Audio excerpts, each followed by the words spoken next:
Greetings, YouTube, and welcome to the Encyclopedia Magica Volume 1, Episode 19, where we delve into this mysterious book from the past, which most people have probably never even heard of, and I talk about the magic items therein pretty much on the fly because I have a memory of these things, but I did not in any way, shape, or form read ahead because I'm ill-prepared. Welcome to my channel. And we are currently looking at arrows. And it's intriguing to see how arrows have been interpreted because there's a whole lot of variation in here. And I believe we've gone up through B, so we're going to start at C today. I think we do C? That would be really good. No, we went up through C. We're going to start with D. That's right. We did curing. I remember curing. So we have Arrow of Darkness, which is an XP of 10, about 100, and a value of 500. That really does seem to be the ratio throughout most of the book. These are among the most permanent and commonly used of all spelled arrows. If a continual darkness spell is cast upon the shaft of an arrow, it can be then used to blind an enemy. They're common among all elf scouts, which is kind of cool. They come sheathed, obviously, because you don't want to expose it. Pull it out of its sheath, and suddenly you can't see. Then we have an Arrow of Detonation. 200 and 2,000. When fired, this arrow flies very slowly, moving only 5 feet per round. It travels up to 300 feet before falling to the ground. Each arrow has 2 command words, and any time during the arrow's course, the archer may speak one of the words, causing the arrow to either explode in a burst of light or to erupt into a ball of flame, making either a continual light spell or a fireball. Now that's intriguing. Now I can kind of understand the reasoning, because if you firing and you want it to detonate on a specific point along the path, you need time to make that calculation. But why not just have the magic set up so that when the user draws the arrow, they say 100 feet, and then it flies at a normal speed and detonates, doing either of the 2 effects that the arrow can do. That would be far more useful, because if I see an arrow coming at me at the speed of 5 feet, I can move away from it. Even I could get out of the zone, I think, of detonation, out of that path before, because it's going to go in a straight line. So as long as I see what I'm going to see which direction it's traveling in instantaneously, because an arrow goes in the direction the bow is pointing. So if I see that moving, and now I'm seeing it moving at 5 feet, speed of 5 feet, I know this be a magic arrow. I'm going to move perpendicular to it. Yeah, I'm smarter than the people from the Aliens franchises. Next we have Arrow of Direction, 2,500 XP, value 17,500. It quickly appears to be a normal arrow. However, its magic properties make it function as a locate object spell, allowing the arrow to show the direction to the nearest stairway, passage, cave, or other specific location. Once per day, the device can be tossed into the air. It falls and points in the requested direction. This process can be repeated 7 times during the next 7 turns. The request must be for one of the following, specifically a stairway, a slope, a dungeon, or a cave. Request must be given by distance, nearest, farthest, highest, lowest, or by direction. Okay, that's very powerful and quite useful. And you don't fire it. It's just the very complex compass. Next we have the Arrow of Disarming, 400 and 700. The arrow only functions if the victim is holding a weapon or other item. The victim must make a saving throw versus spell or drop the item. A dropped item may be normally recovered 1 round. So you hit the person, you do damage, and then you make them drop their arrow, their weapon, which is useful. But that ratio of XP to gold is weird. All right, and we have the Arrow of Disintegration. XP 600, gold 60, and gold 360. This arrow is a +1 attack bonus, but has a -4 on its saving throw. The arrow effect is the same as the 6th level spell user Disintegration, except that it does not affect target of a magical nature. The effect of the arrow also differs from the spell in that only non-living material up to 20 cubic feet. Back in the days when everything was in volumetric. Fireballs were volumetric. They were dangerous to the party off as often as the target. And may be obliterated. If the arrow misses its target, nothing is disintegrated. The arrow turns to dust. If a living victim is struck by the arrow, the victim takes normal damage, but can only be healed by magical spells, potions, yada yada yada. The arrow disintegration is made of a long shaft of oak with a lodestone arrowhead. The flight are usually made from, but it's a equivalent of a 6-level spell, and it only costs 360 gold pieces. Wow, these first and second edition were just off the wall when it came to things that were out of balance. Okay, next we have the Arrow of Dispelling, 200 XP, 400 gold. When missile with this talent hits, it creates a dispel magic effect centered on the point of impact, a 20-foot cube, as it's cast by a 15th level caster. Wow! You hit somebody with this thing, and they're hit with the dispel magic equal to a 15th level caster for 400 gold pieces. That does not make a sense of ratio in my head at all. All right.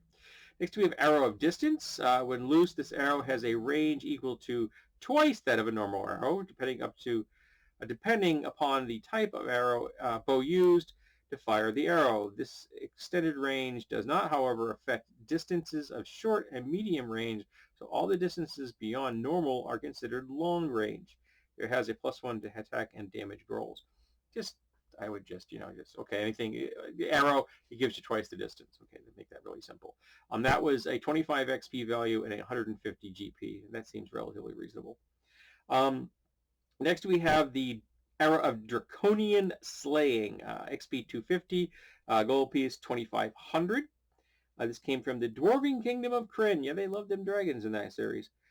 These arrows serve as a normal arrow of slaying, but against all types of draconians. Note, these arrows only exist in the Dragonlance campaign world of Ensalon. I guess if you're going to go after just draconians, it would make sense that the draconian slaying arrows would only exist there. Though you could throw that into a game and have it be a complete and utter mystery. The person's like casts a identify spell on it, and they can't, because this is an arrow of slaying and I have no idea what it kills. Now we have an Elven Arrow, the Elves of Elfheim, XP 120 GP. Elven arrows are made from the limbs of the Tree of Life.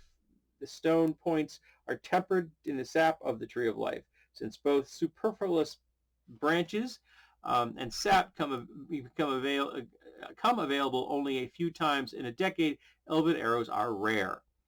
They have no pluses, but they are permanently magical. So they count as magical. Okay. Arrows always count as magical weapons, affecting creatures that can be affected by such. There is a 10% chance that arrows break after each use. Okay, that makes sense. The cost of an Elven arrow in a human market is usually 1,000 compared to 120. Okay, well, I guess elves get a really good break on that one. These arrows are only used for special missions. Elven army archers who know they may be facing enchanted monsters generally use one of two of these in their quivers along with their usual armament. Okay. Next we have the Arrow of Enchantment. This is 20 XP, 120 GP. These magical arrows possess a dwemer that allows them to penetrate the magical defenses of creatures that can be struck only. Okay. No bonuses for damage. Missile weapons are a bit different. Actual missiles of enchantment bolts are same as melee weapons. However, bows, crossbows, and slings of enchantment cast a magic aura upon any mundane ammunition which they are loaded with. Yeah, it just makes something magic. Okay, I guess that's useful. We have the Arrows of Explosions. No, this doesn't look good. XP nothing, GP 500. When notched into a bow, these arrows explode into a 6-dice hit die fireball as if cast by a 6th level wizard. There are no saving throws against the effect. There is no saving throw against effect. Wow. And the personal possessions the archer carries must save it in magical fire at -4. So this is the kind of thing you seed into your enemy's armament in the hopes that then makes every archer feel really nervous about drawing their weapon. Psychological warfare there, folks. Then we have extended range. This is apparently different than distance. So this is 100 XP, 600 gold pieces. This is in the complete book of elves. There are 3 versions of this arrow, which allow the user to double, triple, or even quadruple the normal ranges for any type of bow. The first version allows for a doubling and is one enchanted about 6% of the time. The triple version is found about 30% of the time, and the quadruple about 10% of the time. All these arrows do not have an attack bonus. They are effective against creatures that are immune to all but magical weapons. Okay. In addition, the arrow cancels out the normal range modifiers of the bow, using instead the modifier multiplied range for purposes of figuring modifications. Arrow of extended range are usually found in groups of 2 to 10. Those are powerful arrows if you are an archer, because this allows you to reach out and touch somebody when they do not think they are in danger. There was a Greek city that was defending itself in history, and they were using gastropedes, which is a type of crossbow which you essentially cock it by pushing it forward with your body. So you mount it on the wall, and you just use your whole body weight to cock it, and it fires, and you use your whole body weight to cock it. So it's very easy to cock, and it can be very heavy pullage because you're using all of your body weight against it. And because of that, it was like used by everybody. So like they could get like anybody that could stand could use one of these things. And so because it had such an extreme range, when an enemy was setting up their camp, they intentionally fired arrows at half the distance that these crossbows could work. And that night, the townspeople just started raining crossbow bolts upon their camp in their sleep, because they were within range of the gastropedes, and they did not know that. Yeah, very dangerous if you have a weapon that can reach out and touch somebody when they don't think you can do that. Okay, next we have the Arrow of Fairy Fire, 20 XP, GP 120. This arrow covers any human size or smaller creature it hits with a fairy fire. Okay, pretty much. Lasts 12 rounds. Then we have an Arrow of Fire, 40 XP, 240 GP. This arrow immediately bursts into flame after being fired. An Arrow of Fire does normal damage plus 1d6 fire damage to any creature it hits. Creatures native to the plane of element of fire are immune to such, but cold dwelling creatures plus 2 damage, so that makes sense. I don't think you have to put that into the entry. I really don't.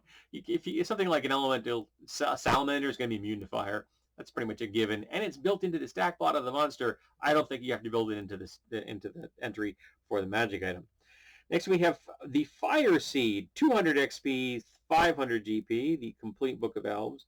Like the Fire Trap arrow, this one requires a special hollow pottery tip, and wherein the fire seeds are placed. When the arrow strikes the target, the seed detonates, inflicting 2d6 damage of fire. Kind of like alchemical fire version of an arrow, which I think is just fine. But this is back before we had real alchemical concoctions like that. This is back in 2nd edition. Next we have the Fire Trap, which they just mentioned, a 300 XP, 700 GP. While casting a Fire Trap spell on a tiny and delicate box, then sealing this box inside a special fragile arrowhead, and an elf priest can create an effective flame arrow. In theory, when the arrow hits a fire on a firm enough target, it triggers the spell, engulfing its target in sudden blaze of flame. In game terms, this head and box must have a single saving throw against crushing blow in order for the fire trap to detonate. Otherwise, the arrow is a dud. It does 1d4 plus 1 plus the variable damage caused by the fire trap. Even if the arrow misses the target and creates a conflagration in the area of the head cracks open. So the arrow itself does less damage because it's basically a little box at the end of an arrow shaft, but then it does a whole lot of damage with the flame itself. Next we have an Arrow of Flaming. Fire is very popular with arrows apparently. 20 XP, 60 GP for cost. These magical arrows +2 are found in caches of 2d6. When fired, they burst into flame, doing an additional 1d6 of damage. All right, that's cool. And we have an Arrow of Flying, 500 XP, GP 750. A missile with this talent can be fired at ranges 5 times greater than normal. If the missile weapon firing this bow is also magical and has an additional range multiplier, the effect is cumulative. Multiply each maximum range by 5. If the missile weapon is not magical, use the maximum ranges. So yeah, it makes sense that I guess magical arrows go far is something that everybody wants to hop on board. That came out of the Rules Encyclopedia. Then we have an Arrow of Force. This arrow causes 880 XP, 480 GP. This arrow causes the struck creature to make a saving throw versus spell at -3. If the saving throw is unsuccessful, creature is encased in a force cage for three turns, which is a seventh level spell. Due to the high degree of power, the Arrow of Force provides a -3 penalty on attack rolls. No damage is done to the victim. 480 gold pieces for a 7th level spell sounds like a real bargain. I mean, if you had to hire a caster to cast a 7th level spell, that's going to cost you a heck of a lot more than 480. Again, I understand the whole more mystical nature of 1st and 2nd edition Magic, and it was supposed to be more fairy tale, but I much prefer the more industrialized versions of 3rd edition and Pathfinder 1st edition. I really like the fact that everything is set up in a way that makes sense and it was repeatable, and everybody knew that spell, that arrow did this. We knew exactly how much it was going to cost and how much effort it took to make. Because this ratio of 480 gold pieces for a 7th level spell seems wildly out of whack. It really does. It seems like you would be losing money on this. It's whoever's casting that 7th level spell into that arrow, and that's what they have to do, is losing money by selling it for 480 gold pieces.